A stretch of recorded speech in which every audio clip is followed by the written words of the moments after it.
Bonjour, alors on va traiter aujourd'hui du 47, du 91 et du 92, et on va commencer par le 47, qui est un grand classique de STMG, je crois. Faut bien lire, mais je pense que c'est ça. Le chiffre d'affaires d'une petite entreprise était de 240 000 euros en 2019, donc ça, je vais me le noter dans un petit coin. Ça, c'est le 47. 2019, 240 000 euros. Voilà. Et depuis, l'entreprise voit son chiffre d'affaires diminuer de 4%. Alors attention, diminue de 4%, on va revoir ça, hein. Voilà, le comptable fait l'hypothèse que cette tendance se poursuit les années suivantes. On note N, le chiffre, pour temps entier VN, le chiffre d'affaires de l'euro dans l'année 2019 plus N. Donc V0, quand N vaut 0, eh ben, ça vaut bien 240 000. Hein. V0, c'est bien le chiffre d'affaires à l'année 2019 plus 0. Donc voilà. Et on a moins 4%. Donc petit rappel, du moins gros rappel, pour généralement.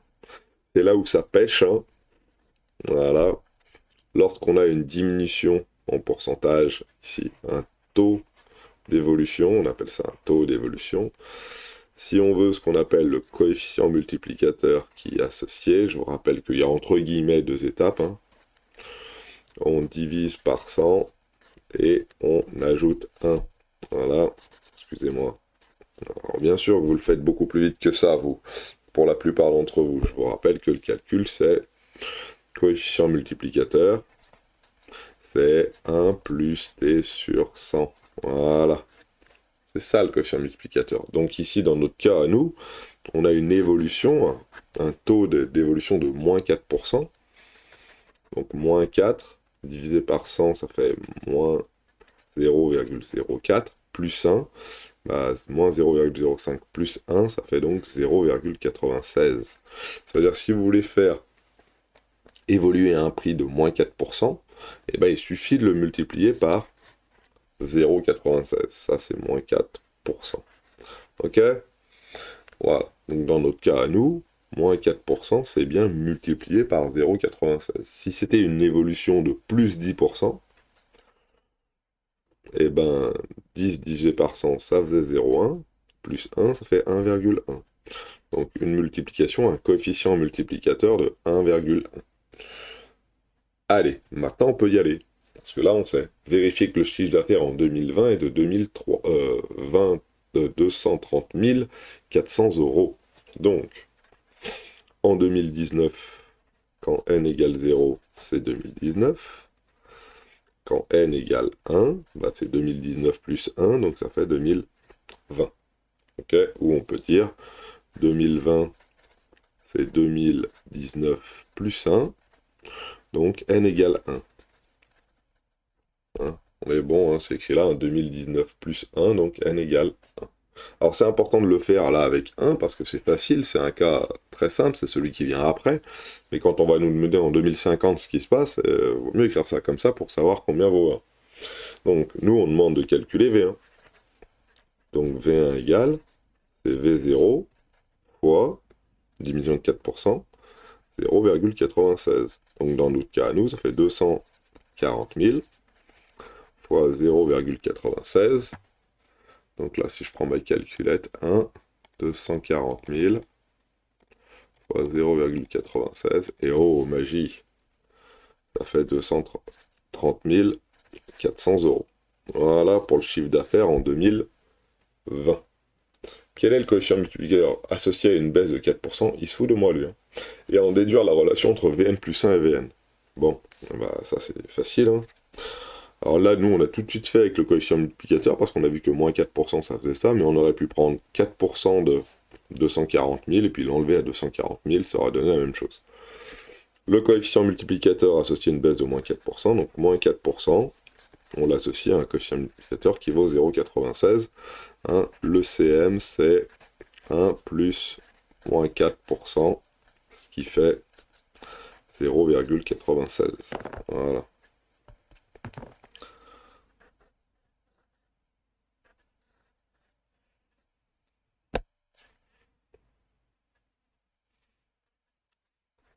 Et voilà, tout simple pour celui-là. Donc maintenant qu'on a ça, on va pouvoir écrire la suite. La suite, c'est bien une suite géométrique. Chaque année, on va multiplier par 0,96 pour avoir l'année suivante. Donc voilà comment ça s'écrire. Vn plus 1, c'est bien Vn fois 0,96. On a bien le terme précédent fois la raison. On aurait pu l'écrire 0,96 fois Vn, mais voilà quoi. C'est juste quand même.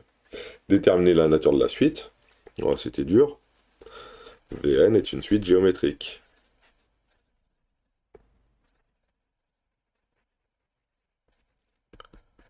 Voilà. Vn est une suite géométrique. Deux raisons. Q égale 0,96. C'est extrêmement difficile. Par contre, ce qu'on pourrait écrire, nous, c'est directement le thème général. C'est pas demandé dans l'énoncé, mais je préfère l'écrire. Donc, si la raison c'est ça, et que U0, V0, excusez-moi, V0 là, c'est 240 000, on va pouvoir écrire que Vn, c'est V0 fois Q puissance n, donc 240 000 fois 0,96 à la puissance n. Voilà. Et il suffit de remplacer n par sa valeur et on obtient toutes les valeurs de la suite que l'on veut, donc tous les chiffres d'affaires de toutes les années après 2019. Voilà pour le 47. Ouh là là, il était super pas dur. Déterminer trois nombres qui sont les termes consécutifs d'une suite géométrique et dont les termes extrêmes sont 4 et 324. En fait, ce qu'il s'agit de dire, c'est quelle est la, comment dirais-je, quel est le nombre qui est entre 4 et 324 pour que ça soit une suite géométrique. Alors là, il nous donne une piste, pensez à la moyenne géométrique. Alors, on va faire un petit rappel sur la moyenne géométrique, c'est très simple. Et on va faire le parallèle avec l'arithmétique. L'arithmétique, là, quand on a une suite arithmétique, on ajoute à chaque fois la raison. Et on sait que notre moyenne, donc ça c'est ce qui se passe pour une moyenne pour une suite arithmétique. Chaque fois on ajoute la raison, on ajoute la raison, on ajoute la raison. Et on sait que la moyenne arithmétique de deux nombres, c'est A plus B sur 2. Voilà. Pour une géométrique, on multiplie toujours par la raison. Bon, en arithmétique, généralement on l'appelle R, en géométrique, généralement on l'appelle Q, la raison. Et vous voyez que on ajoute à chaque fois la raison, et là on ajoute les deux termes dont on veut faire la moyenne. Et ben en géométrique c'est pareil, sauf qu'au lieu d'ajouter, on va multiplier. Multiplier A avec B. Voilà. Et là on a divisé par 2, là on va pas diviser par 2, on va utiliser le pendant de la division par 2 pour les multiplications. C'est très très mal dit ce que je viens de dire là, mais au lieu de diviser par 2, on va en prendre la racine carrée. Alors cette moyenne, hein, elle est un peu différente des autres. Alors, celle qui vient naturellement, c'est celle-là. Celle-ci est un peu moins naturelle, c'est une moyenne géométrique. Donc on va essayer de se rappeler de ça. On multiplie les deux nombres ensemble et on en prend la moyenne. Ok? Tout va bien. Donc ça, c'est la moyenne géométrique. Qu'est-ce qu'on avait dit sur une moyenne arithmétique? On avait dit que quand on faisait une moyenne arithmétique, la valeur de cette moyenne, hein, elle se mettait là et ça permettait d'avoir le terme qu'il y avait entre les deux et on pouvait assez facilement savoir ici le nombre qu'il y avait entre les deux termes extrêmes d'une suite arithmétique de 3 termes. Et bien c'est exactement pareil pour ici, sauf que entre A et B, cette moyenne-là, là, qu'on va mettre là, c'est pour une suite géométrique. Voilà, un rappel très simple. Donc maintenant, regardons un peu le 91. Le 91, ils nous disent quel est le nombre qui est entre 4 et 324 pour que ça soit une suite géométrique. Alors faisons la moyenne pour voir, appliquons directement. Parce qu'avec une arithmétique, c'est assez facile à voir. Hein. On essaye de faire la différence, on voit de combien on ajoute à chaque fois par contre. Parce que ajouter, c'est beaucoup plus simple que multiplier pour nos têtes. Donc on le fait un petit peu de tête à proprement parler. Là, c'est beaucoup plus dur, parce que c'est 4 fois quoi qui va être fois quoi qui va nous permettre d'arriver à 324. Donc là, j'ai mon 4. Là, j'ai mon 324, et la question, c'est essayer de trouver ce qu'il y a au milieu. Et on multiplie par quelque chose qu'on ne connaît pas, et on multiplie par quelque chose qu'on ne connaît pas. Alors, moi, dans ce que j'ai expliqué juste avant, j'ai dit que ça, c'était la racine de A fois B. Alors là, notre A, c'est 4, notre B, c'est 324. Donc ici, si je fais ça à la calculatrice, qui n'est pas évident du tout à faire de tête, hein, je veux la racine de 4 fois 324. C'est 324, c'est 324. Et ça nous donne 36. Impeccable. Donc là, on a répondu à la question. La question est maintenant, une autre, quelle est la raison de cette suite? Et là, c'est pareil, vous voyez, ça saute pas aux yeux. 4 fois quoi égale 36? Bah, faut que je fasse 36 divisé par 4 pour savoir. 36 divisé par 4, ça va me faire 9. Donc ma raison, ça serait x 9 en fait. Hein. Je l'écris en dessous. Et est-ce que 36 fois 9, ça fait 324? Eh bah, faut vérifier. Hein. 36 fois 9, ah bah ça fait bien 324. Donc à chaque fois, on a multiplié par 9, multiplié par 9, multiplié par 9. En arithmétique, c'est beaucoup plus simple parce que les calculs sont beaucoup plus aisés à faire de tête. Là, 36 fois 9, c'est dur. Et puis il faut aller voir que 4 fois 9 fois 9, donc 4 fois 81 ferait 324. Donc c'est pas si évident que ça, vous voyez, hein, c'est pas si évident que ça. On aurait pu essayer de faire 324 divisé par 4, assez facilement. Hein. 324 divisé par 4, on serait tombé sur 80, donc pour passer de là à là, on multiplierait par 81. Donc ça veut dire que là, je multiplie par 9, et là, je multiplie par 9. Pour avoir ce 9, il aurait fallu que je fasse racine de 80. Je pouvais le faire aussi, hein. Voilà, ce qui faisait 9. Et là, j'obtenais la raison.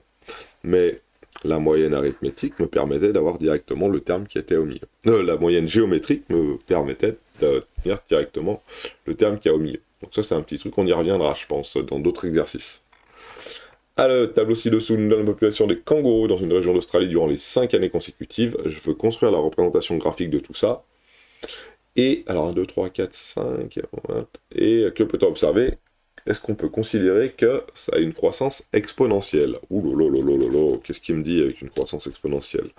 Allez, on y va. On va essayer de faire tout ça. Alors, je vais me mettre un petit trait pour bien voir. Je vais essayer de faire ça en dessous. Voir si on a assez de place pour faire ça là. Et c'est parti. Ici, comme ça. Alors, 92. Oh, être malin pour faire la représentation, hein, parce que là...